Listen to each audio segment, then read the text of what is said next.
I'm here at the Ring of Fire Grill with Brad Leinenger, Director of Food and Beverage for the Pelicans. Brad, what is a typical workday like for you, and especially on game days?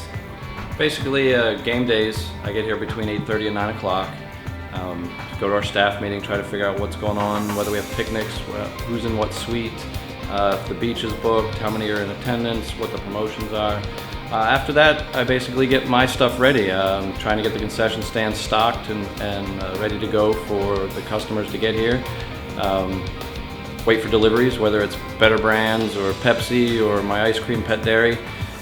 Put that stuff away, make sure everything's cleaned up and ready to go, and then by 2 or 3 o'clock, finishing up paperwork, making sure the stand sheets and the stock sheets are all done, and wait for my staff to get here to prep up and get ready for the crowds to come in. When you get shipments in, as far as the food and the beverages, what goes into the stocking process? Basically, we have stand sheets for each stand, and we list every item that is for sale in that stand. So I try to keep a par per se, certain amount of items like hot dogs and fry boats and pickle boats and stuff like that. So I kind of have an idea in my head. There's no science to it. It's just something that I've been in the business for 15, 20 years. Something that I've kind of grown used to, that, hey, I can look at the stand sheet and say, all right, we need 100 more hot dogs, 25 more of these boats, another case of corn dogs. So we kind of just have a level of needs I have in each stand that I kind of just keep an eye on, and if I see we're getting low, trucks come in, we unload and stock all the stands. As far as your staff goes, what is their daily schedule and sort of accompanying you throughout the day? Well, I have a chef, Ricky Andrews, who's pretty much my right hand. He comes in probably about the same time I do, gets all the catering events and everything in line. If I'm not here and a delivery does come in, he'll handle that for me. I do have some cooks and supervisors who come in and basically get their stands and their areas ready, probably about 2 or 3 o'clock. Some days earlier, some days later. And basically they're here to make sure that everything runs smoothly and handle the things that I ask them to do. And then during the game days, or during games, they'll be making sure all the stands have the stock, and we'll use our radios, and if I need anything, they get it for me. So my busy part is from basically about 10 till 3 or 4, and then when the majority of my staff comes in, I get to kind of sit back and keep an eye on what's going on in the ballpark and make sure everything's running smoothly and the guests have a great experience here at ticketreturn.com food. We are here in the Ring of Fire Grill. How big of an impact is the Ring of Fire Grill on the food and beverage sales here at the ballpark? Ring of Fire has been a great addition to the ballpark. We offer some higher end quality foods people love. We have a home run recipe contest that we do every year for local chefs and people that have culinary interests that we've offered. The winners have been put up here. 2 years ago we've had bog balls, chicken bog balls. This year we have a kickin' fish taco.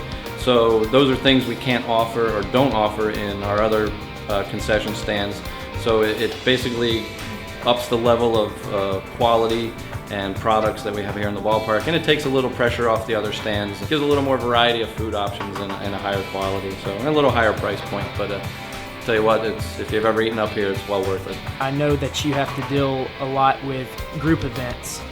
Are there any differences when there are groups as far as the amount of shipments that you get in for food and beverage? Not really. I kind of build that into my orders each week. Though this past week we had a picnic for 1,400 people, so that kind of dictated. I needed a little more bread. I needed a few more hot dogs. I needed a lot more chips and burgers and stuff. So it does play a part, but it's not a big part. I've always got stuff on stock, on hand, and we'll just go from there. So it's kind of drilled into my brain to be ready for anything. What's it like working with the Pelicans, and how great it is to, I guess, work around baseball as you're doing the job as well? Working for the Pelicans is awesome. I've actually worked for 3 or 4 different food and beverage companies. They all have their ups and downs, their good parts, their bad parts. Being with the Pelicans, I'm my own boss per se, other than Chuck and Andy and them, but I have a lot of say in what goes on, where when if you're a third party, they tell you what you need to do and what you got to do. So it's been a great experience. We can, on a whim, we can do a promotion, whether it's $1 hot dogs, $1 beers, $2 craft Tuesdays, and I don't have to go to our corporate office and say, hey, this is what they want to do, this is what do we say, how are we going to do it, blah, blah, blah. So the flexibility and the I guess the lack of chain of command is great with working for the Pelicans. The fact that you're around baseball and people are here because they want to be here, and they're buying your food because they know when they come to a ball game they want a hot dog, they want a bag of peanuts, they want a beer. It's just awesome. I love baseball growing up. So just being around this atmosphere, you got 70 games plus now we've got playoffs. So knowing that you're here 7 days and then you got a couple days off is awesome, and the fans, and just seeing some of the players develop and make it to the majors. When we were with the Braves, you got all those guys in the majors now. Now with the Rangers, you're seeing those guys grow and come through the system. So it's just great being around baseball in general.